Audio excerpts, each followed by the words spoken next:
Bonjour, bonjour à tous, bienvenue dans notre webinaire, notre visioconférence ce soir avec André Choulika. André, le patron emblématique de Selectis, qui génère des commentaires extraordinaires sur LinkedIn quand on fait un post. Et c'est un vrai plaisir de t'accueillir à nouveau, André, ce soir. Bonsoir.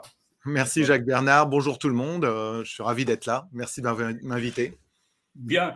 Donc, ce soir, on est déjà plus de 200 inscrits, donc c'est la preuve que c'est quelque chose qui fonctionne. Et puis, on a prévu 3 volets, exactement. Le premier volet, ce sera évidemment sur le traditionnel bulletin de santé qu'on fera avec André, qui nous dira son avis, son analyse de ce qui se passe aujourd'hui, comment ça se passe et quand est-ce qu'on sortira de ce moment un peu compliqué.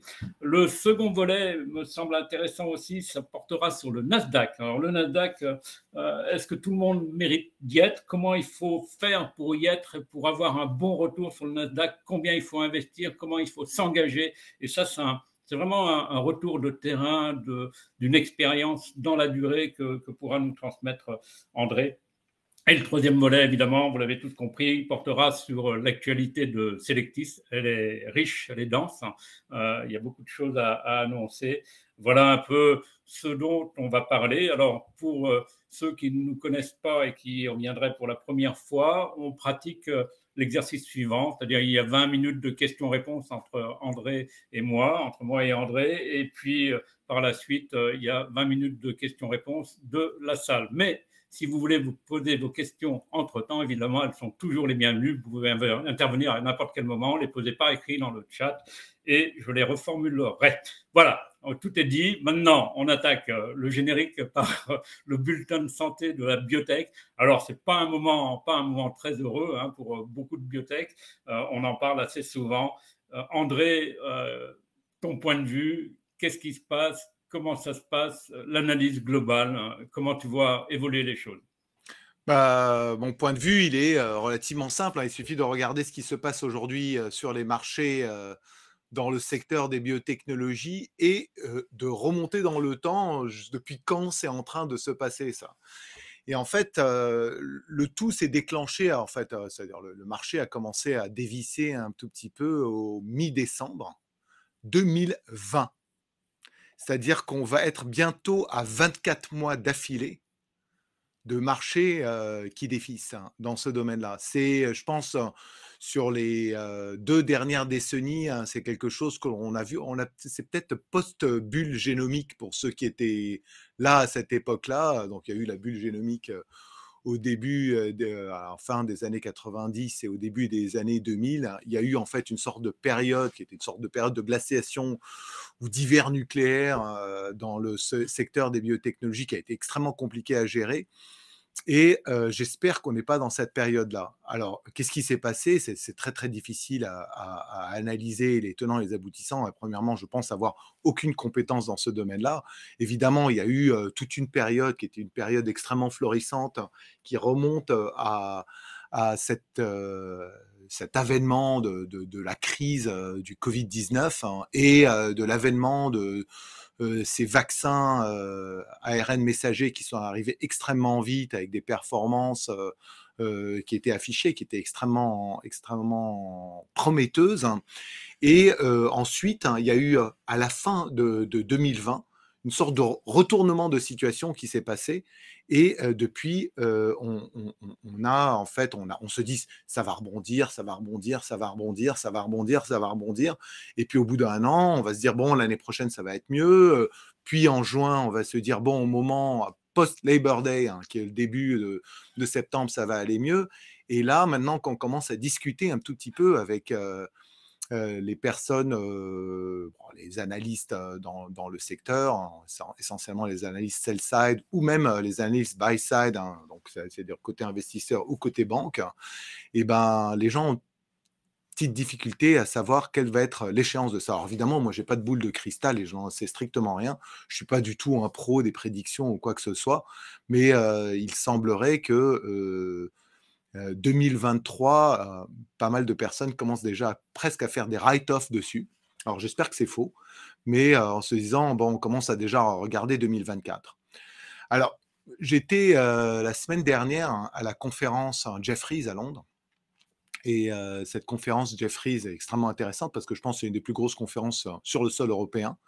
Alors aux États-Unis, c'est début janvier avec la conférence JP Morgan. Hein, et côté européen, il y en a d'autres, hein, d'excellentes conférences. Il y a la conférence Campen qui est très bien, etc.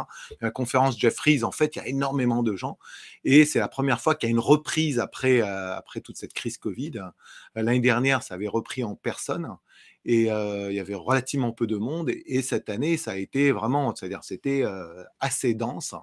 Et l'ensemble des boîtes de biotech étaient à la recherche d'argent. Alors, ça allait de boîtes qui avaient un horizon de cash relativement court à des personnes qui étaient un peu plus confortables, hein, sur l'horizon de cash, c'est-à-dire à plus de 18 mois, on va dire. Et ça restait quand même relativement intense, hein, de voir que tout le monde était en train de se poser la question de savoir quel va être le moment où ça va commencer à être un tout petit peu crucial pour eux. Tout le monde est dans la même situation aujourd'hui dans ce domaine-là. Et ce qui est assez intéressant aussi, c'est que d'un côté, les marchés se sont effondrés, mais il y a eu aussi en 2020 énormément de financement, et même en 2021, énormément de financement privé. Et en fait, hein, on sent que même dans le domaine du privé, qui est relativement protégé, en fait, hein, immain au marché public, hein, qu'il y va sans doute, tout le monde se dit, il va sans doute y avoir un releveling au niveau des valorisations des sociétés. Et donc, ça, c'est quelque chose qui va être aussi remarqué dans le portefeuille de certaines boîtes, hein, parce que quand vous discutez avec les gens, ben, c'est ce qu'ils vous disent. Ils disent, bon, voilà, il va y avoir un réajustement, et ce réajustement est malheureusement à travers toute l'industrie. Maintenant, il se passe quand même des choses dans ce domaine-là.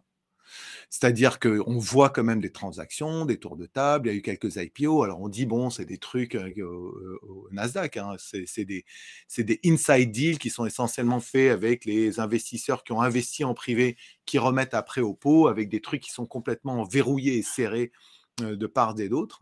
Mais moi, j'ai l'intime conviction, et cette conviction, je pense qu'elle est quand même assez partagée dans le domaine, hein, c'est que dans le secteur des biotechnologies, même comme dans tout secteur, des bons projets, des bons produits, ils arriveront toujours à trouver de l'argent pour pouvoir se développer. Parce que c'est difficile à faire et que quand ça ressort, et ben, à un moment, on dirait dans Astérix, le devin, après la pluie, le beau temps.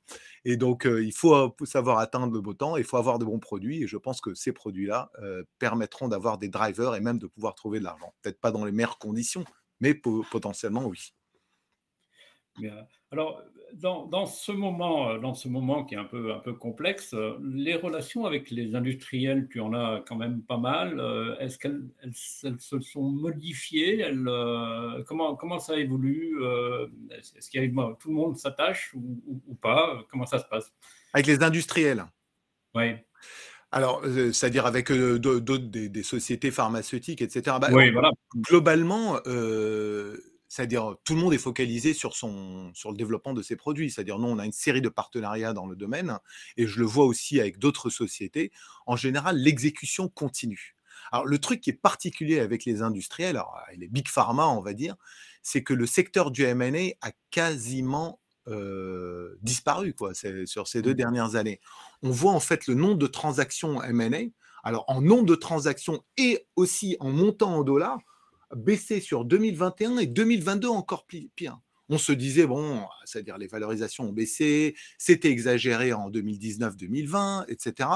Et ça va sans doute rouvrir la période des soldes, quoi, et qu'il va y avoir pas mal de transactions de M&A qui vont se faire. Et ben le M&A est en train de baisser année après année. Et ça, c'est un truc relativement inquiétant parce que ça permet de redonner en fait un tout petit peu de fuel aux investisseurs pour pouvoir rebondir là-dessus. Maintenant, dans le domaine du partenariat, on voit des tas de résultats. Il y a des tas de trucs qui sont produits au niveau. Alors moi, je suis essentiellement le domaine de l'immuno-oncologie, mais en neurologie aussi, il y a des choses intéressantes qui sont en train de se faire en biotech et pharma. Et je pense que l'exécution des contrats signés par le passé est en train de se faire, mais on voit malheureusement relativement peu de deals qui sont en train d'être signés aujourd'hui. C'est relativement rare. Ça arrive, hein, je ne dis pas que c'est zéro, mais est-ce que les pharma sont en train de jouer leur rôle aujourd'hui à essayer de faire leur shopping? à prix intéressant, hein. C'est bientôt le Black Friday, comme on dit. Parce qu'on est sans doute dans une période de Black Friday, alors très très black hein, dans le domaine de la biotechnologie. Donc je pense que c'est très très intéressant de faire effectivement des deals dans cette période parce qu'il y a des bons produits. Il y a même d'excellents produits, hein, des trucs extrêmement novateurs, etc., qui changent complètement la donne dans ce domaine des biotechnologies. Malheureusement, il n'y a pas assez de deals. Et les pharma ne jouent pas encore leur rôle et je ne comprends pas pourquoi, parce que je pense que c'est nécessaire, sans doute pour un certain nombre d'entre elles, de pouvoir refueler leur pipeline.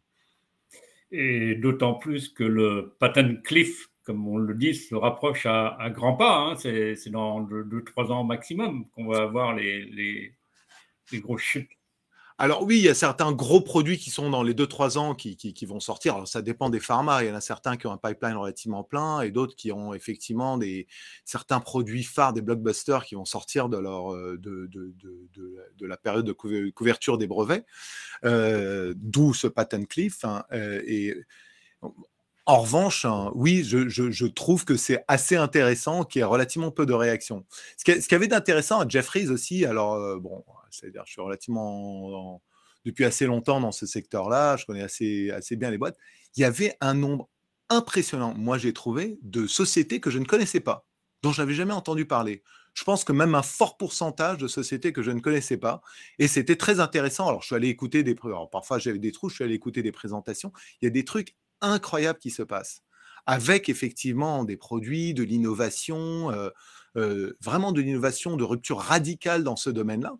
Et je trouve que c'est extrêmement intéressant pour ces sociétés biopharmaceutiques de pouvoir accompagner ces projets-là. Alors, je ne dis pas que 100% on va réussir, mais vu en fait l'intensité capitalistique pour amener par exemple un produit d'oncologie de la découverte jusqu'au marché, bah, c'est en général des ABAC maintenant de l'ordre de 15 ans, il y a 3% de chances de réussite, ça vaut 1,7 milliard de dollars d'amener un produit de la discovery jusqu'à la commercialisation, ça coûte de l'argent, ça prend du temps. Donc, il faut y aller et il faut pouvoir accompagner, sinon il y a des innovations qui vont finir par se perdre. Est-ce que tu as en mémoire quelques exemples de ces innovations, de ces sociétés qui t'ont impressionné, Geoffrey? Alors, je ne vais pas le dire, non, non, parce que je n'ai pas envie d'en citer quelques-unes. Puis en plus, j'ai mal cité leur nom, puis j'aurais dû le noter sur un papier. Mais du coup, je n'ai pas envie d'écorcher. Sachant que c'est des sociétés, c'est la première fois que je les voyais. Je n'ai pas vraiment enregistré les noms. Il y a peut-être certains trucs, mais c'est vraiment super intéressant, en fait. Hein. Bon, on sait, l'année prochaine. C'est pas des sociétés françaises, parce que les sociétés françaises, je les suis. Donc, je connais un tout petit peu le tissu et j'étais d'ailleurs ravi. C'est dommage qu'on se retrouve à Londres pour pouvoir se serrer la pince et échanger quelques mots dans le tissu biotech français. Mais c'était des sociétés d'autres pays, parfois de Scandinavie ou basées à Londres ou en Hollande. Ce qui est très très intéressant en fait, c'est tout le secteur Benelux, en fait Belgique et Hollande, où il y a une innovation et en fait un tissu biotechnologie et de biotechnologie extrêmement intéressant, extrêmement vivide, hein, je vais dire. D'ailleurs, avec des très très belles réussites, type Genmab, type Galapagos, etc. quoi. Oui, c'est un secteur, ça bouge beaucoup de ce côté-là, effectivement, nord de l'Europe, ça avance pas mal. Alors, on va pouvoir passer au second volet, qui est un volet intéressant aussi, c'est le Nasdaq. Alors, le Nasdaq, on dit, on a quelques sociétés françaises qui malheureusement sont un peu malmenées, mais ce qui est intéressant, c'est, on va rester positif, c'est d'avoir ton retour d'expérience sur ce marché.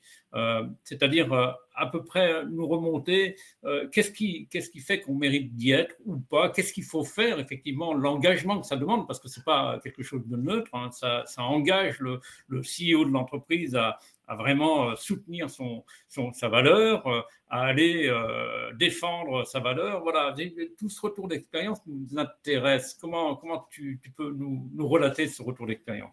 Alors, premièrement, moi, je trouve que c'est extrêmement intéressant d'être coté aux États-Unis et aussi d'être suivi par des analystes sell-side américains et aussi des investisseurs américains. Nous, on a plus de 65% de notre actionnariat dans l'ensemble, hein, sont des institutionnels américains et l'interaction avec eux est extrêmement intéressante. Premièrement, parce qu'ils sont très, très éduqués, ils comprennent exactement ce que l'on fait, c'est-à-dire ils travaillent, de façon très, très intense sur, la science, hein, sur les produits, sur la concurrence, hein. Ils posent énormément de questions, ils vont s'informer, et je trouve que l'interaction avec ces investisseurs et ces analystes américains, très, très, très enrichissante. Évidemment, c'est challenging, hein, parce que, on ne peut pas dire n'importe quoi, on ne peut pas faire n'importe quoi. Alors, c'est hors de question de faire ça pour qui que ce soit, mais ça nécessite un travail. Et deuxièmement, c'est des gens qui ont besoin de garder en fait à l'esprit ce que vous faites et de pouvoir le suivre de façon régulière. Alors, qu'est-ce que ça nécessite? Alors, on peut le faire en Zoom, on peut le faire évidemment aussi au téléphone, mais je pense que l'interaction face-to-face est très, très importante. Il y a énormément de conférences. Il y a énormément aussi de nécessité de faire ce qu'on appelle des NDR, sont des non-deal roadshows, c'est-à-dire des interactions avec les investisseurs sans proposer de deal. Et ça demande un investissement personnel très, très intense et d'être aux États-Unis de façon très régulière. De plus, hein, aussi, hein, et c'est important qu'ils connaissent la boîte, hein. Donc nous, on a une implantation, on a des laboratoires et des bureaux en fait à New York. Et aussi, on a tout un centre de manufacturing qui se trouve à Raleigh en Caroline du Nord. Et le fait qu'ils puissent venir visiter, rencontrer d'autres personnes que les dirigeants, voir effectivement comment ça se passe, hein, rentrer dans les sites de manufacturing, suivre ça, est quelque chose d'intéressant parce que ça donne du concret. Voir les trucs à distance, c'est-à-dire, en fait, en général, la société telle qu'elle est en Europe est quelque chose de différent. Donc, c'est pas une conclusion, mais c'était un des premiers commentaires que je voudrais dire là-dessus, c'est que l'engagement personnel et l'engagement de la société vis-à-vis du marché américain est extrêmement importante. Maintenant, sur le listing sur le Nasdaq, donc nous, on est double listé, donc on est listé sur Euronext, hein, sur Euronext Growth, hein, et on est listé au Nasdaq.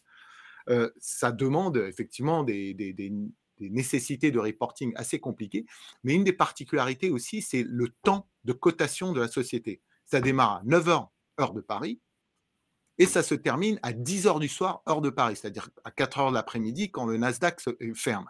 C'est un temps de cotation extrêmement long. Et la façon dont un stock se trade à Paris est relativement différente de la façon dont un stock se trade aux États-Unis. Ce qui fait qu'il y a des changements en milieu de journée.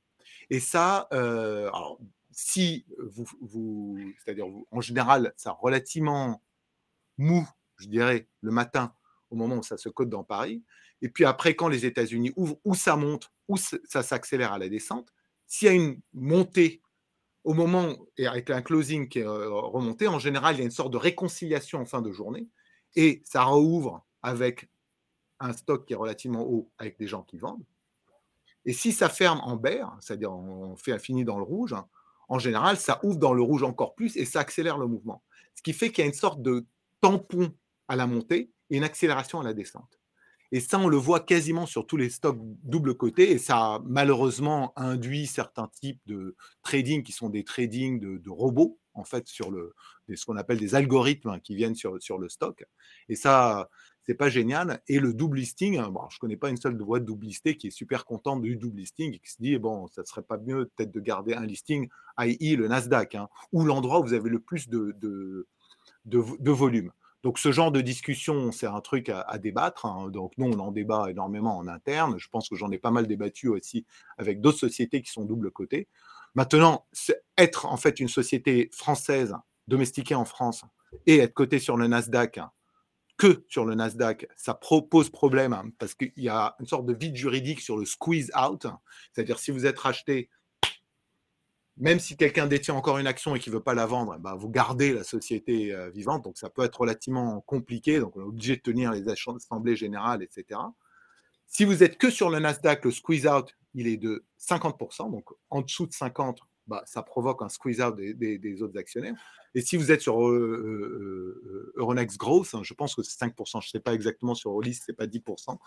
Mais il y a une sorte de dangerosité à être dans une sorte de vide juridique, même s'il y a des sociétés qui ont été dans un vide. Je pense que, par exemple, dans ce vide juridique, c'était AAA, qui a été racheté par Novartis, hein, était coté que sur le Nasdaq. C'était une société française, et ça s'est très bien passé, hein. Ils ont épuré un tout petit peu la queue après, et le truc s'est relativement bien passé au bout du compte. Donc, il y a toutes ces technicalités aussi qui sont des technicalités juridiques ou de trading qui font ça. Maintenant, aller coter sur le Nasdaq sans avoir un investissement personnel et laisser le stock moribond sur le Nasdaq, ça n'a aucun intérêt parce qu'après revenir, ça va être relativement compliqué et ça traîne le stock vers le bas. Il faut au minimum avoir un investissement sur les deux marchés et cet investissement est relativement important. En revanche, je pense qu'il y a quand même un reward au bout du compte, c'est-à-dire une sorte de récompense au bout du compte. Hein. C'est qu'à partir du moment où vous avez des résultats et que les résultats sont vraiment probants, je pense que au contraire, vous pouvez avoir un très très bon accompagnement parce qu'il y a immédiatement la capacité de pouvoir projeter sur le futur la façon dont la société va s'apprécier et avoir un énorme drive. En revanche, si ça va mal, il y a aussi un risque, hein, c'est que le stock descende en penny stock.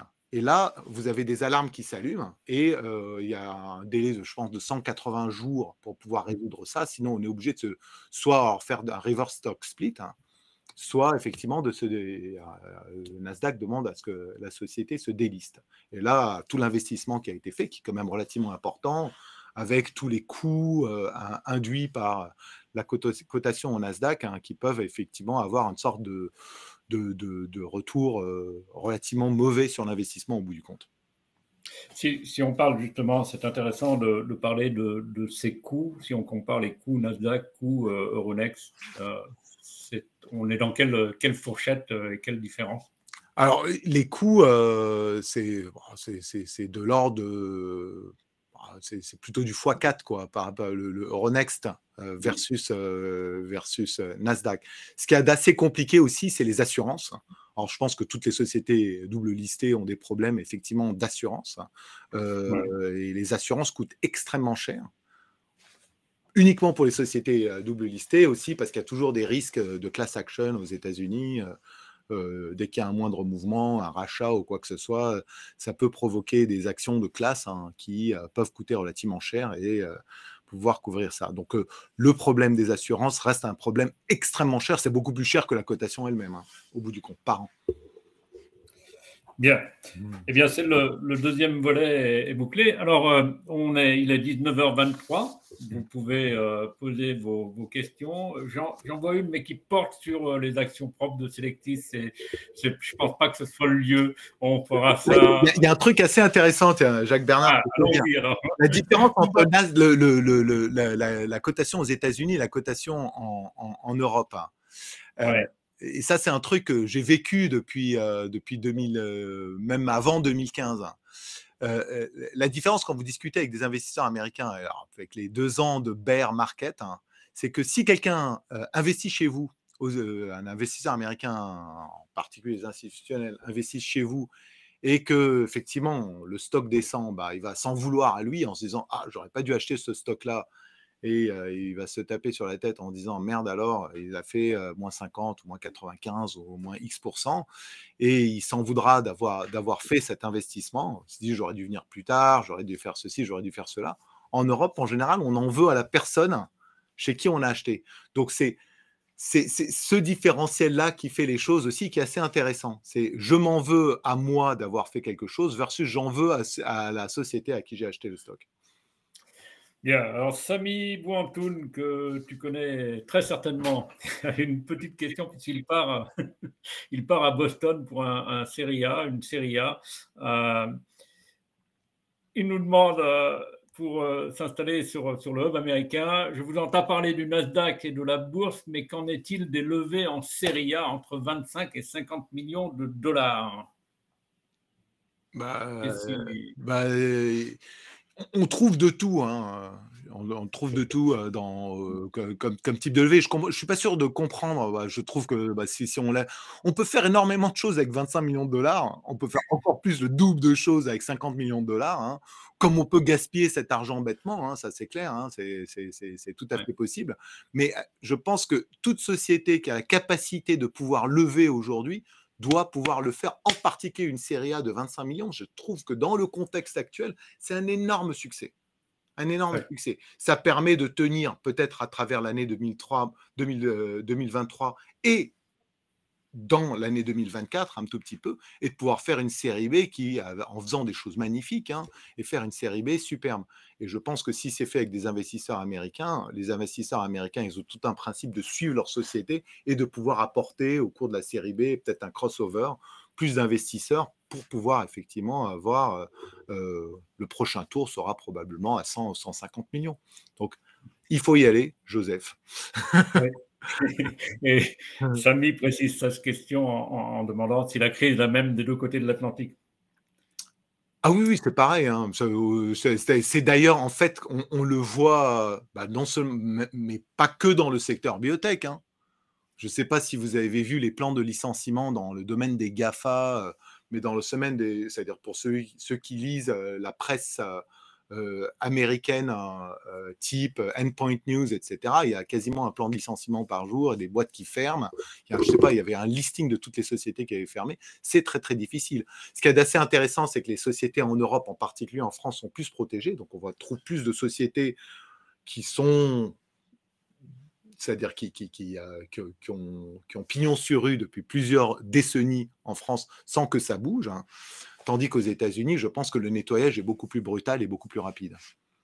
Et donc, oui, ça ne change pas.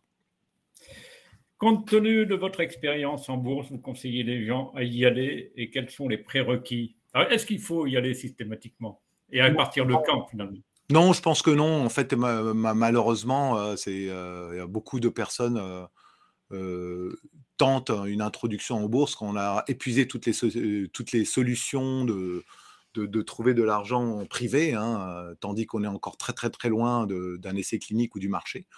Alors, dans un marché qui est un bear market comme aujourd'hui, qui est terrible, hein, ce que les investisseurs vont regarder pour l'investissement de sociétés en bourse, hein, c'est essentiellement des sociétés qui sont en développement clinique. Hein. Ils vont regarder les résultats cliniques. Et ces sociétés-là qui ont effectivement des résultats cliniques qui sont convaincants, bah, je pense qu'ils arriveront à trouver de l'argent et les autres, ça sera beaucoup plus difficile. Je pense qu'il est beaucoup plus approprié quand on est relativement early stage de se développer essentiellement en cherchant du venture capital.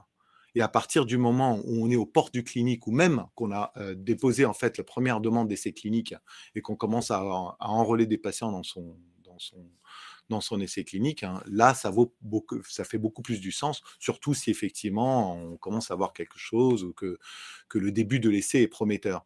Mais c'est dans un marché qui est relativement difficile comme aujourd'hui. Quand c'était les marchés type 2019 ou on va dire 2020, bah là, c'était Carnaval à Belleville, il y a des sociétés très early stage qui se sont cotées.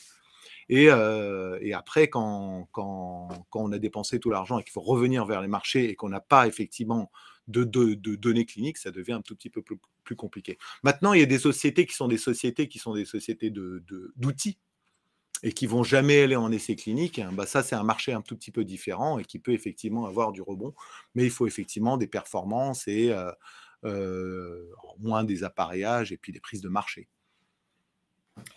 Parfait, nous avons bouclé ce deuxième volet. Ah, pardon, encore une question de Dina Weissman et le diagnostic. Qu'en penses-tu? Eh ben, bonjour Dina. Je pense qu'aujourd'hui, en particulier dans le domaine le diagnostic est en fait un truc, le compagnon, et pour ne pas le citer quand compagnon diagnostique, hein, le compagnon idéal du thérapeutique. C'est absolument essentiel, hein, dans le domaine. Alors, il y a des hauts et des bas sur le diagnostic, hein. Quand le thérapeutique est très haut, les gens ne regardent pas trop le diagnostic.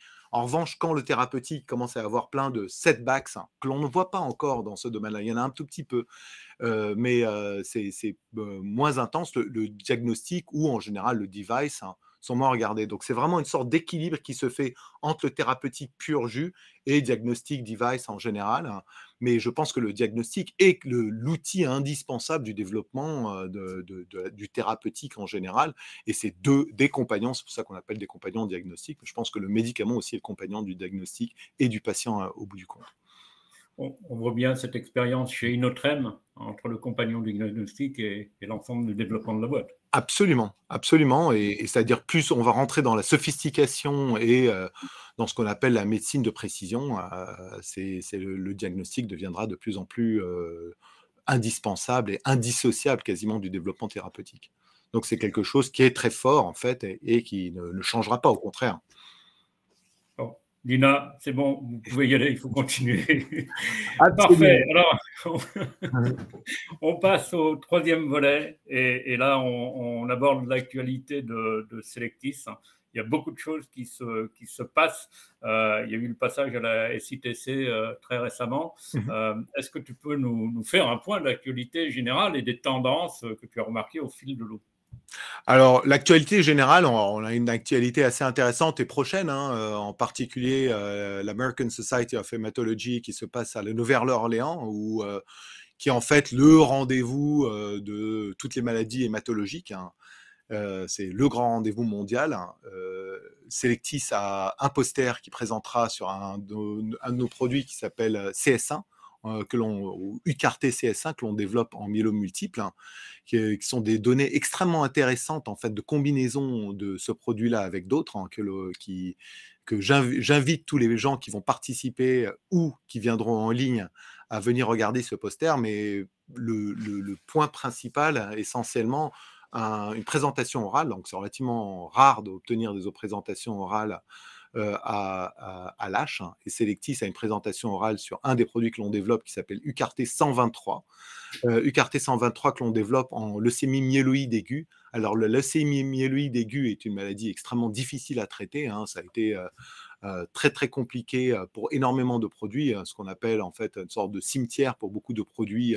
Et je pense que UCART 123 les datas qui vont être présentées par un de nos investigateurs vont être extrêmement intéressants. Donc, on a donné un tout petit peu de couleur là-dessus, c'est-à-dire qu'on a des rémissions complètes, hein, de plus de 8 mois aujourd'hui, hein. Donc ça, c'était au moment où les abstracts ont été déposés, c'est-à-dire fin juillet 2022. Je ne vais pas dire ce que l'on va présenter là-bas parce que l'H ne le veut pas, mais je pense que c'est un tout petit peu dommage de brûler un tout petit peu la présentation de notre investigateur, mais aussi, par exemple, des réductions de tumeurs très, très importantes avec les tumeurs qui répondent effectivement à ce produit-là.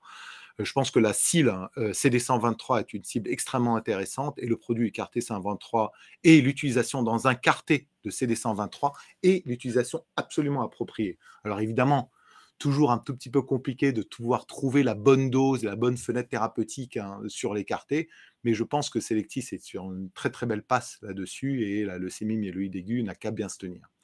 Deuxièmement, Deuxièmement, on a un autre très très beau produit qui est en cours de développement. On a présenté des datas par le passé, mais aujourd'hui, voilà, on a complété ce qu'on appelle la dose de niveau 3 sur ce produit-là, qui s'appelle UCART 22 dans la leucémie myéloïde aiguë. Non, la leucémie lymphoblastique aiguë. C'est le premier, la leucémie myéloïde aiguë. C'est aussi une maladie extrêmement grave est très, très mortelle, comme la leucémie myéloïde aiguë, c'est-à-dire qu'il y a une chance de survie à 5 ans de 12% en fait, hein. C'est vraiment un pronostic très, très mauvais et c'est le premier cas allogénique dans le domaine, le seul cas allogénique pour traiter la leucémie lymphoblastique aiguë. Je pense qu'il y a une forte demande là-dessus, essentiellement des carotologues, et en plus, c'est très difficile de traiter ces patients-là parce que c'est des tumeurs très, très agressives. Et je pense que c'est un produit qu'il faut suivre parce que nous avons un très, très fort potentiel là-dessus. Une chose qu'on a fait cet été, c'est on a demandé, en fait, déposé une demande d'essai clinique pour un nouveau produit, de nouveau de son genre, ce qui s'appelle des CAR duels, avec un CAR qui reconnaissait des 22 et un CAR qui reconnaissait des 20, donc ce qu'on appelle un dual CAR. On a obtenu le feu vert de la FDA pour démarrer un essai clinique que l'on est en train de démarrer aujourd'hui. Et c'est un produit que l'on va développer dans les lymphomes. Alors, le lymphome non-Hodgkinien, et on va essentiellement l'escalade de dose, on va la faire dans ce domaine-là. Et ensuite, on va sans doute faire l'expansion sur une des indications de lymphome pour ensuite peut-être étendre à d'autres indications dans le futur. Je pense que c'est un très très beau produit. C'est le premier CAR dual En plus, il n'y a pas en fait de quart frontal par rapport à ça en compétition. C'est pareil pour 123, pareil pour 22, pareil pour 2022 et pareil pour CS1. C'est-à-dire qu'à partir du moment où vous arrivez et que vous avez raté votre essai clinique parce que vous n'avez pas répondu à un quart 19, que ce soit en leucémie ou que ce soit dans le lymphome, eh ben, il n'y a pas d'autre solution thérapeutique. Et les seules solutions thérapeutiques sont apportées par Selectis, soit par UCART22, soit par UCART2022, mais aussi dans le myélome sur BCMA, c'est essentiellement toutes les targets sont sur BCMA, CS1 peut apporter ça, et dans la leucémie myéloïde aiguë, il n'y a pas vraiment de CAR-T développé en particulier, pas de CAR-T allogénique. Ce qui est assez intéressant, c'est aussi les développements de nos partenaires. Alors, il y a des... alors je vous conseille tous de suivre la présentation qui va être faite par Allogène le 29 novembre prochain, c'est-à-dire mardi prochain. C'est une présentation, c'est un R&D Day qui est fait à New York et ils vont présenter des résultats sur un certain nombre de produits qu'on en a fait en collaboration, certains qu'on a fabriqués, quoi, et qu'on en a sous-licencié, alors soit à Servier, qui a donné une sous-licence à Allogène aux États-Unis, soit directement à Allogène. Et ces développements sont passionnants. Par exemple, UCART19 ou Allo 501A est en train de rentrer aujourd'hui en essai ce qu'on appelle d'enregistrement pivot, une phase 2 qui peut devenir une phase pivot. C'est le premier produit allogénique qui va rentrer dans cette phase-là, et ça sera sans doute le premier produit allogénique qui sera commercialisé. Donc, ça a été présenté à Jefferies par David Chang, le PDG, le président de Allogène. Et je pense que dans un terme de 6 mois à 2 ans, c'était une fenêtre qui avait été donnée par un analyste et qui trouvait raisonnable pour effectivement une demande d'AMM aux États-Unis qu'on appelle un BLA. Là-dessus, ça sera sans doute le premier produit. Je ne sais pas si vous vous rappelez, les premiers patients qui ont été traités par Selectis en 2015, c'est le même produit qui est en train de rentrer en essai d'enregistrement, qui sera le premier produit commercialisé. Le développement d'un produit comme ça est totalement différent d'un produit autologue. C'est-à-dire c'est un produit sur étagère, c'est comme un vaccin Covid, ça se conserve au congélateur et on sort, on la donne à un patient. Ce qui fait que le market access est totalement différent d'un market access d'un produit autologue. Quand vous regardez Gilead avec leur produit Yescarta, qui est un produit qui cible le CD19, qui a été d'ailleurs développé par les dirigeants d'Allogène, Harry Belgrund et David Chang, qui était en fait à l'époque CMO et CEO c'était on va le retrouver. Kite, voilà, maintenant c'est Gilead. Gilead, il prévoit en fait des ventes de 1,5 milliard pour cette année pour Yescarta. Je pense qu'un produit tel que Allo 501 a un potentiel avec un market access plus large, très très grand. Et puis il y a aussi Legend qui annonce sur son produit BCMA un potentiel de vente de 5 milliards de dollars par an. Donc on voit que les CAR-T sont en train de rentrer par la grande porte dans le domaine des blockbusters aujourd'hui, et je pense que tout ce potentiel-là se révélera avec les CAR allogéniques qui vont évidemment remplacer complètement les CAR autologues qui reviendront dans le domaine des hôpitaux et dans la recherche clinique hospitalière. Eh bien, c'est un exposé complet sur l'actualité. Il y a d'autres petits partenariats aussi, on les évoquera. Alors, il y en a un intéressant parce que c'est un partenariat dans les TIL, Tumor Infiltrating Lymphocyte, avec Iovance, dans les tumeurs solides. Et ça, c'est très, très excitant parce qu'ils ont injecté leur premier produit, qui est un produit issu de l'édition Genome utilisant les TALEN, fait en collaboration avec Selectis. C'est un accord qu'on a signé il y a moins de 3 ans. Et le premier patient vient d'être dosé. Et ça, c'est un truc très important parce que l'exécution est là. On a aussi une collaboration avec Cytovia et à plein d'autres collaborations aussi intéressantes, plus petites, faites avec Selectis, mais pas moins importantes, mais dont vous entendrez parler dans le futur. Présent, j'espère. Très bien. Il est 19h40. On a tenu tout le long et sur les 40 minutes qui nous étaient destinées. Je vous remercie à tous d'être venus, de nous avoir accompagnés au long de cette visioconférence André, un grand merci encore pour ta participation. Jacques Bernard, merci de m'inviter, c'est toujours un plaisir. Merci beaucoup. Et donc, la semaine prochaine, je vous donne le programme des 3 prochaines conférences. On va avoir Sabine Dandiguian pour Jaito Capital, qui investit pas mal ces temps-ci, notamment aux États-Unis, en Allemagne. Là, aujourd'hui, ce matin, il y a eu un deal de 50 millions d'euros avec une boîte allemande.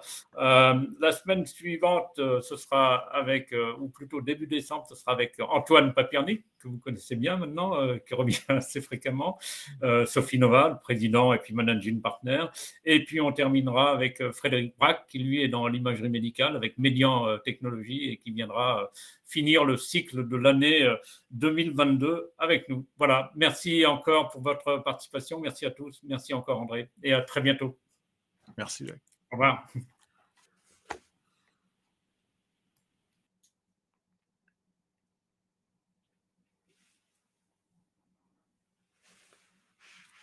On va le revoir ou pas? Non, je crois qu'il a quitté le live. Donc tu peux quitter le live avec la... Tu vois la souris? Vas-y, c'est en bas. Tu vois quitter le live. Voilà. Il a dit Frédéric Pack, non? J'ai l'impression.